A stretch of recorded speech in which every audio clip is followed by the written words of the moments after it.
didn't see you coming. So, how did it go? Did you find it? Where are we? We're at home, silly. Where else would we be? Just mommy, sister, you and me. Now tell me, how did it go? Did you find it? No? Pity. Maybe you're simply looking in the wrong places. Did you ever think of that? Oh well, who knows? Say, why don't you go inside and see if you can help Mommy with the cooking? The Creator was kind to us today and sent a big fat elk right in front of my bow. All right?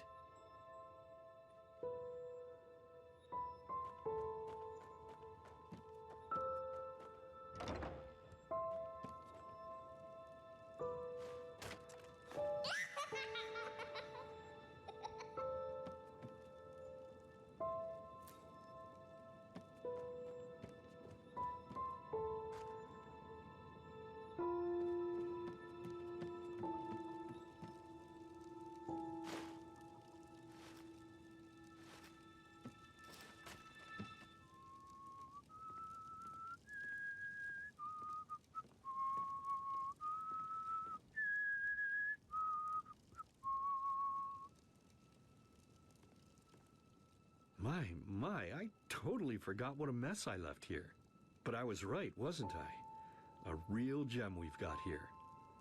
Well then, let's waste no more time and get to it, shall we? What? Now when you look at that, I totally forgot about them. They're dead, don't you remember? You murdered them back then, both of them. But hey, no use crying over spilled milk, right? At least this means there's more meat for the two of us. You still remember how to do this, right? First, off with the skin. Slice up the belly, then out with the entrails.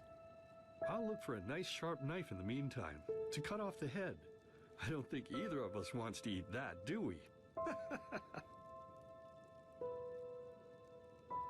Oh, silly, what's this again? We both know that's a lie. You did it. I remember it all. First, you set this horrible fire to your sister's crib. She screamed and screamed, and Mommy heard it, but when she finally got there, nothing was left of her but burnt flesh. And, oh gosh, do we really need to go through this again? You know how sad it makes me when you do this. You killed them, period. No matter how often you tell me you didn't, it changes nothing. You hear me? Nothing. Now please, let's start cooking. I'm so bloody damn hungry. Oh, by the Creator's name, why are you telling these lies? Isn't it enough that you murdered us? Do you really have to bother me over and over with your stupid, pathetic, and pointless whining? You know, sometimes I wish the Creator would have made me just a little less merciful. Just a little less pious. Because then, I would have realized that you were tainted by sin long before any of this had ever happened. And instead of raising you, feeding you, and loving you like a father does, I would have put you in the horse trough right after you were born. Yes, I should have killed you. I should have just killed you. Just like you killed us. And now, you think you're safe because we're all under the earth, don't you? Well, listen up, my child. You are wrong. And do you know why? Because the dead don't forget. Do you hear me? The dead don't forget. Now enough of this useless chatter. I'm bloody starving. Bring me the meat, you spoiled brat. Bring it to me. Bring me a nice crisp piece of meat. Bring me a nice crisp piece of meat. Bring me a nice crisp piece of meat. Bring me a nice crisp piece of meat. Bring me a nice crisp piece of meat.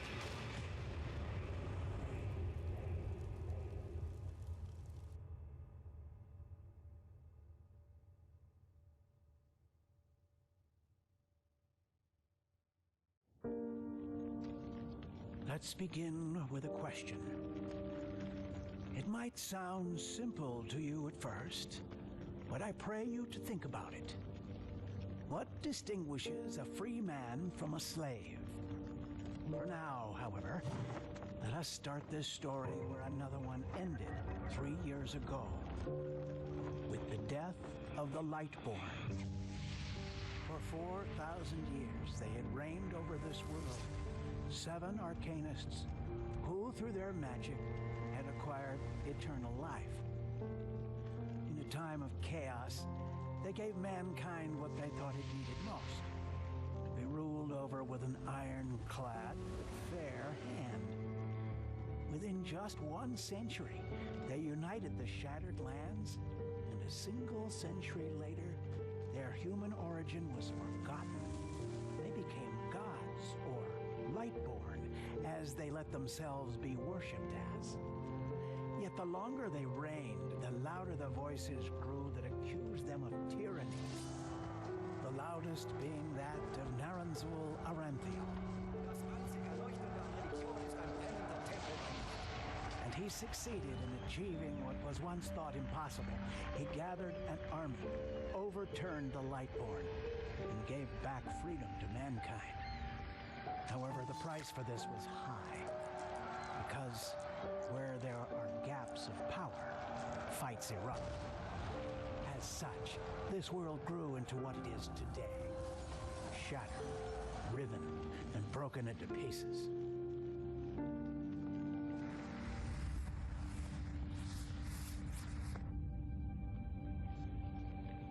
But all of this was merely a diversion, so that no one would notice something else. The death of the Lightborn had set something into motion. Clockwork, having long stood still, its gears now once again slowly began to turn. This is the story of someone who wanted to be free.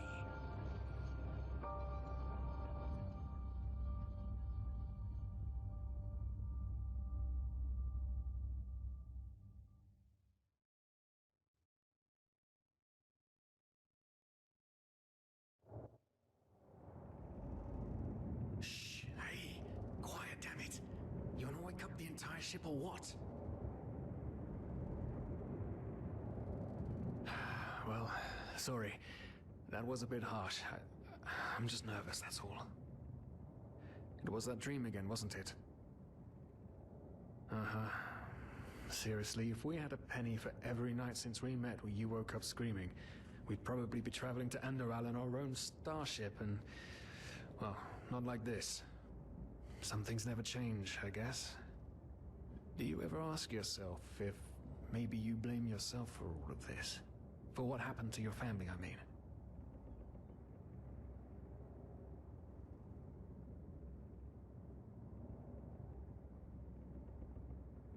None, you're right. But... who knows? Maybe everything is gonna be different now. It's strange, isn't it? The way life sometimes goes. Now, if you had told me that a few weeks ago, I would have at the very least called you insane. But if the stories are true, there's no better place for a fresh start. Can you believe it? Apparently there aren't even any slaves on Enderal. It's amazing. Only this whole blind passenger thing is making my head ache.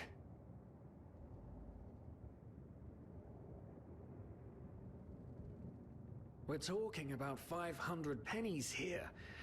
Even if we're able to find a job over there, we will still need the money for ourselves.